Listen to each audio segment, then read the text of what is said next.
Soutien total aux paysans. Alors moi, quand je vois ça, ça me fait tellement plaisir. Parce qu'en fait, j'ai la haine, j'ai vraiment la haine de ces machines, si vous saviez. Alors vous allez me dire, oui, mais Johan, t'es un yogi, qu'est-ce que c'est ces histoires de haine? Les yogis, ils sont pas censés avoir de la haine comme ça. Tu, t'es pas cohérent, tu t'écartes du chemin, etc., etc. Bon, eh ben, on va discuter de ça.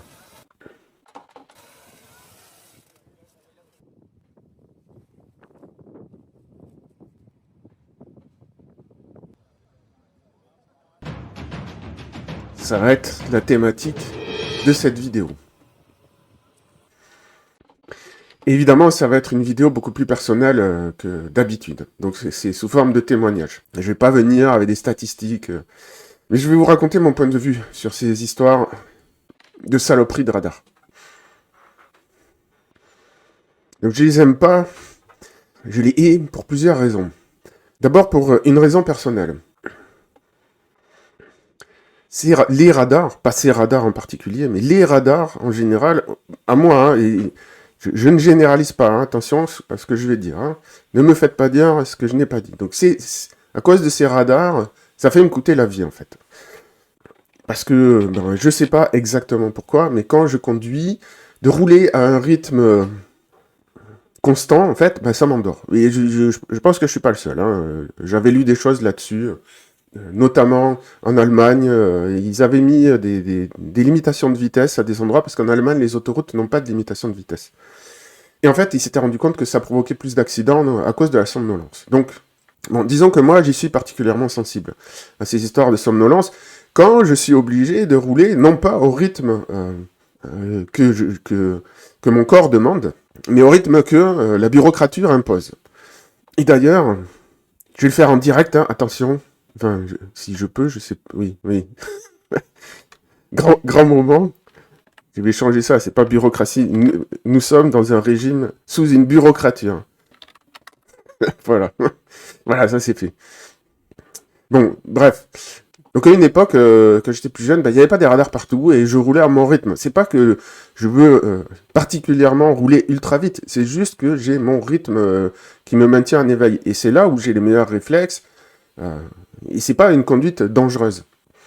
Sauf que, ben voilà, après, ça s'est imposé de partout, donc quand on s'est pris 2-3 PV, ben après, on fait attention. Et en fait, ben ça m'a provoqué toute une période où j'ai galéré parce que ben, j'avais trop de somnolence, et puis ben, un jour, j'ai failli me retrouver dans le fossé.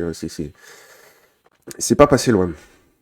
Donc ça c'est mon ressenti personnel. Mais ensuite, pour moi, la spiritualité, hein, je l'ai déjà dit, ça consiste à regarder les choses telles qu'elles sont et puis à essayer de voir à travers les choses, entre guillemets. Donc là aussi, encore une fois, c'est subjectif, mais le nombre de fois où je suis passé devant un radar et où je me suis dit, mais qu'est-ce qu'il fout là, ce radar? En quoi un radar à cet endroit va aider les gens à être plus prudents à un endroit dangereux?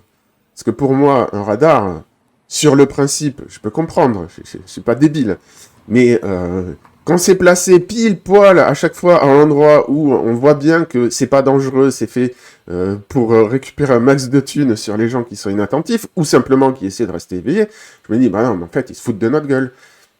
C'est pas du tout pour notre sécurité, ou en tout cas, c'est le prétexte. En vrai, c'est du racket. Et je dis ça parce que, aussi, encore une fois, quand je suis allé en Allemagne, j'ai vu des radars disposés, ben, par exemple, à l'entrée d'une ville, où là, je me suis dit, ah ben là, c'est logique, en fait. Il m'oblige à ralentir à un endroit où, bah ouais, peut-être il y a des enfants derrière dans la ville. Enfin bref, c'est plus dangereux. Donc du coup, j'ai pas eu ce sentiment de colère. Et ça va plus loin, ces histoires. Pourquoi même le principe même des radars, dans l'absolu, je comprends le principe, mais en fait, ça me pose quand même un problème. Pourquoi? L'idée, c'est évidemment de faire diminuer les accidents de la route. Alors déjà, les accidents de la route, ils diminuent tout seuls parce que maintenant, bah, il y a trop de monde sur les routes. De toute manière, on peut pas aller vite comme À l'inverse de ce que c'était dans les années 70 où il y avait quasiment personne. La nuit, vous pouviez rouler à 230 km/h, mais vous alliez croiser personne. Donc, ok, admettons. Pour moi, ces outils, en fait, ce sont des outils de domestication. Et c'est pas de la domestication en mode sympa. C'est de la domestication en mode, on va réprimer vos pulsions de vie. Et encore une fois, je précise, je n'apprécie pas quand il y a des gens qui roulent trop vite sur l'autoroute et qui me dépassent comme des fous et qui mettent les gens en danger. C'est pas ça que je suis en train de dire.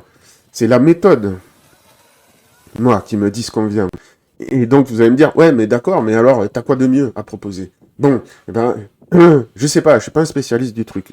Je vous donne juste un point de vue, hein, ok? Peut-être que je me trompe. Il n'empêche que, pour l'instant, c'est mon ressenti. Donc ces outils, pour moi, ça ne m'éveille pas des bons sentiments. Donc la solution, moi, que je proposerais, bah, c'est partout où il y a eu des accidents, on met un panneau. Ça se fait, hein, parfois, il y a des mémoriels. Et en fait, ben, si les gens, en roulant, ils voyaient, bah tiens, c'est marrant, dans cette zone, il y a eu 10 accidents dans les 30 dernières années. Bon, ben, on va faire gaffe. Et même les fous furieux de la route, ben, ils feraient gaffe comme les autres, je pense. Ça serait beaucoup moins... ce serait beaucoup plus pédagogique. Et on serait pas dans le côté... je te mets une camisole mentale pour te forcer et te réprimer. Et là, typiquement, pour moi, ça, à partir du moment où ce sont des outils qui agissent sur notre esprit, moi, je considère que ça fait partie de la spiritualité. Spiritus, spirit, l'esprit, ça agit sur notre esprit, hein, c'est tout. Ces outils-là, c'est quand on les voit. Ils n'agissent pas sur nous directement. Hein. Donc, on est dans ce domaine. Et donc pour moi, le yoga ne consiste pas dans la répression de ses émotions. On n'est pas en train d'essayer de reproduire une image de sage. C'est pas ça le yoga. Hein. Sinon, c'est que ceux qui font ça, ben, ils n'ont pas compris. Ou alors ils jouent un rôle pour manipuler les gens. Mais le yoga, c'est pas ça. Donc j'ai aucun souci avec les sentiments négatifs. Ça fait partie de la vie. Ils sont là pour une raison. On a évolué... ils ont évolué pour nous maintenir en vie. Alors aujourd'hui, certes, on n'est plus dans le même environnement, donc il ne faut pas non plus être totalement débridé sur ses émotions et ses sentiments. Il faut quand même avoir un peu de recul là-dessus. Mais il n'empêche que ça fait partie de nous. Et donc, la colère, la peur, la haine, tout ça, bah, c'est normal. Et donc, je vais aussi parler de la guerre culturelle. Parce que, évidemment, quand on dit le mot haine, de suite, normalement, il y a quelques warnings qui doivent s'allumer en vous. Ce ne sont pas des warnings biologiques, ce sont des warnings culturels qui nous ont été imposés par la culture ambiante. En l'occurrence, hein, vous savez tous, les discours de haine sont interdits par la loi. Et ça me pose un problème. Je hais ces lois. Pourquoi? Parce que, en fait, on est dans de la tyrannie. On n'est pas du tout dans l'état de droit, là. Alors attention, encore une fois, il faut que je précise ce que j'entends par là. Donc ne me faites pas dire ce que je n'ai pas dit. Je ne suis pas pour la liberté de parole absolument totale, c'est-à-dire quelqu'un qui appelle au meurtre. Donc tous les discours qu'on dit performatifs, hein, qui sont censés amener à une performance derrière. Mais que certains soient interdits, ça me pose aucun problème. Mais imaginez que je dise « Monsieur Untel habite rue de l'avenue du Bourg, dans la ville machin ». C'est pas un discours de haine, je suis juste en train de donner une information, au sens strict du terme. Pourtant, bon, vous me voyez venir, en fait.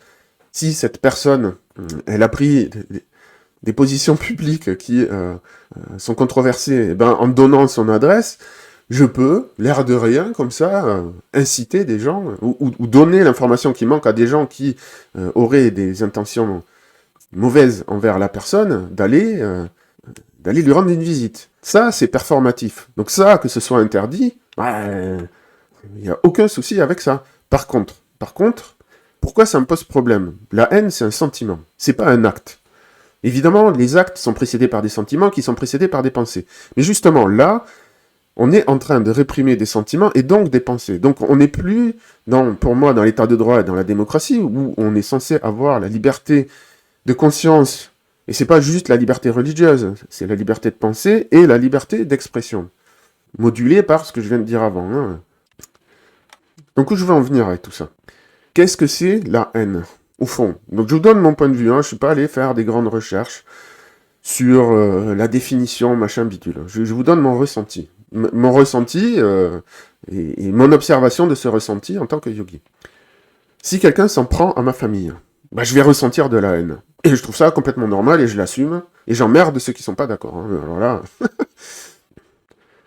Mais en même temps, si c'était un ours qui s'en prend à ma famille, je ne ressentirais pas de haine envers l'ours. Je me dirais, bah oui, bah c'est un ours, c'est comme ça. Il avait faim, on l'a croisé, bon bref, vous avez compris. Je vais pas être content. Je défendrai ma famille si je le peux, comme je le peux. Hein. Face à un ours, si vous n'êtes pas armé, vous avez zéro chance. Hein, mais bon, bref, c'est pas le sujet. Donc c'est quoi la différence? Après tout, je pourrais me dire, si un autre humain s'en prend à ma famille, c'est aussi un animal. Bon voilà, pour d'autres raisons, mais peu importe. Bon, ben en fait, la différence, c'est que précisément, entre humains, nous avons un sentiment de justice. Nous avons développé, et les animaux ont ça aussi. Hein. Attention, je ne suis pas en train de dire que c'est spécifique à l'humain, cette histoire. Hein. CF, l'expérience des Capucins de Konrad Lorenz, si je dis pas de bêtises. Donc voilà, c'est celle-là. Alors, je ne sais plus si c'est Konrad Lorenz, mais bon, peu importe. Donc voilà, il donne des concombres. Alors le concombre, bon, il mange, il est content, mais par contre, quand l'expérimentateur, bon, j'accélère un peu, va donner un raisin à l'autre, au voisin, bah là, il est pas content. Il dit non, moi je veux pas un concombre, je veux la même chose que mon voisin. Et vous voyez, là, bah, le sentiment d'injustice, il naît d'ici, en fait. Voilà, elle lui donne un raisin, et là, il est vraiment pas content. Le concombre, il en veut pas. Tu te fous de ma gueule. Qu'est-ce que c'est ces histoires? Non, je veux pas de concombre. Et là, il va lui renvoyer.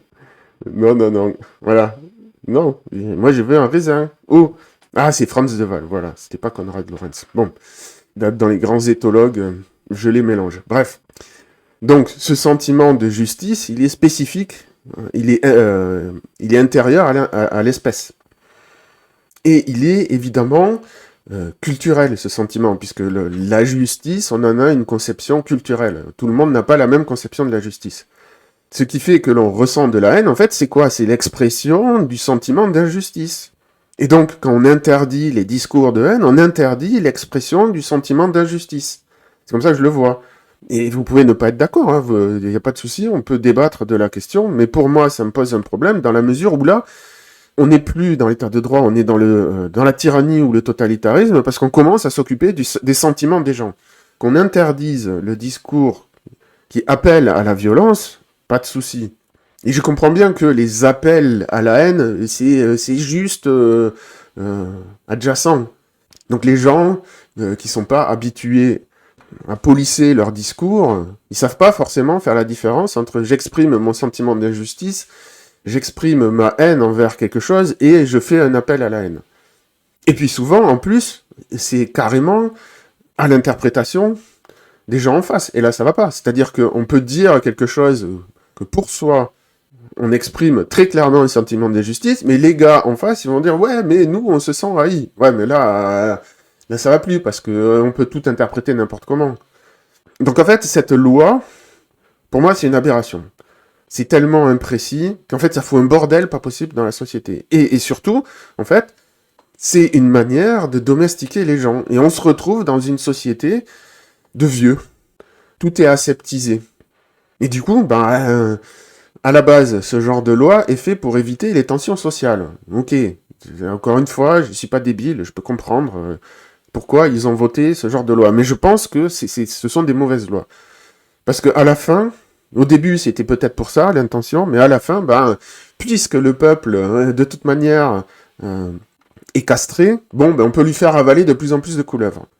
Et c'est pour ça que j'apprécie tellement cette étincelle de vie que nos paysans portent, cette révolte Et ça, pour moi, c'est un super symbole de on refuse votre domestication, on refuse vos lois débiles. Après, dans cette histoire de dermatose et tout ça, moi, j'y connais rien. Hein, donc, je vais pas prétendre vous dire avoir la bonne solution dans toute cette histoire. Mais il n'empêche que, de mon point de vue, la spiritualité, ce n'est pas réprimer ses émotions, j'insiste là-dessus, et que là, pour le coup, symboliquement, leur action, je trouve que c'est vraiment pile poil. Ça tombe vraiment, vraiment juste. D'ailleurs, voilà, ils ont bien compris, stop control. Donc, je répète parce que je sais bien que sur ma chaîne, j'aborde les choses de manière un peu pas orthodoxe, pas commune. Quand je parle de spiritualité, déjà parler de science et spiritualité, ça fait bugger pas mal de gens. Ensuite, quand je parle de spiritualité et société, là, les gens ils se disent, c'est quoi le rapport entre les deux? Et oui, parce que en général, la spiritualité, c'est considéré comme associé plutôt au truc de la vie après la mort, des mondes transcendants, etc. C'est pas trop associé à la vie d'ici. Et pourtant, ici, c'est aussi un monde qui a des aspects spirituels. Je vais pas dire que c'est un monde spirituel, mais on vit dans un monde qui contient des aspects spirituels, parce que on interagit avec ce monde avec notre esprit. Donc forcément, la spiritualité, elle est partout. Et les rapports entre spiritualité et société, ils sont partout, notamment dans la manière dont nous polissons nos propres émotions. Et oui, le yoga consiste à s'auto-observer. Je parle du yoga parce que c'est ce que je connais, mais disons les spiritualités en général vont nous pousser à travers le développement de ce qu'on appelle la métacognition, donc observer notre esprit qui observe notre propre esprit, c'est pour ça qu'il y a le mot méta dedans. Donc en nous observant nous-mêmes, on observe effectivement les mécanismes des émotions et ce qui les sous-tend. Donc effectivement, il y a des émotions qui se dissolvent d'elles-mêmes parce qu'on aperçoit les jeux du mental derrière. Et là, les jeux du mental, je viens de vous les expliquer, je les connais.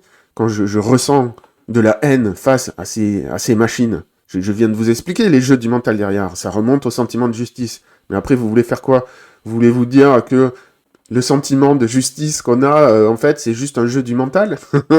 Ouais, oui, vous pouvez, mais après, si vous allez vers là, à un moment, plus rien n'a de sens. Donc, l'idée, pour moi, d'une spiritualité réconciliée avec la société, c'est que effectivement, ça permet de comprendre les émotions, ça permet d'en dissoudre certaines, mais certainement pas d'en réprimer d'autres, et encore moins d'en refouler d'autres.